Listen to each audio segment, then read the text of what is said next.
د ګوګلي ماسټر راشد خان ارمان په هکله یو نوی او په زړه پورې خبر. سلام او مینه دوستانو، که تاسو د راشد خان ارمان مینوال یاست دغه ویډیو درسره لایک کړئ او له نورو ملګرو سره یې شریکه کړئ. او که چیرته تاسو غواړئ د کرکټ نړۍ تازه او په زړه پورې مطالب، نو همدا اوس زموږ چینل درسره سبسکرایب کړئ او په خوا کې ورسره د بیل نشان ووهئ، ترڅو زموږ د راتلونکو ویډیوګانو په باره کې خبر درکړل شي. موږ هره ورځ تاسو ته د کرکټ نوي او تازه مطالب خپروو. نو ملګرو، زه به تاسو ته د راشد خان ارمان په باره کې یو په زړه پورې خبر درکړم. هغه دا چې د پاکستاني دوه مشهورو او غټو لوبغاړو څخه مخکې شوی دی. پرون د شل اوریزو لوبو تازه درجه بندۍ کې د کرکټ نړیوالې شورا یا ICC لخوا اعلان شو چې پکې افغان ګوګلي ماسټر راشد خان ارمان لومړی مقام ترلاسه کړی دی. فخر افغان راشد خان ارمان د شل اوریزو لوبو په درجه بندۍ کې لومړی مقام ترلاسه کړی دی چې په 780 ریټینګ سره لومړی مقام له ځان سره لري. دوهم چې د پاکستانی عماد وسیم ده، دا هم د پاکستان یو بهترینه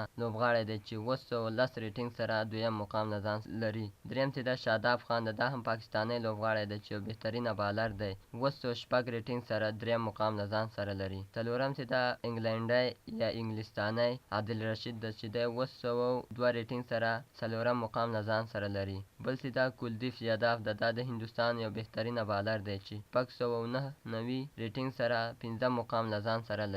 ګرانو کتونکو، دا د افغانستان لپاره یو د خوشحالۍ خبر دی چې راشد خان ارمان له ډېر وخت راهیسته شل اوریزو لوبو کې لومړی مقام له ځان سره لري.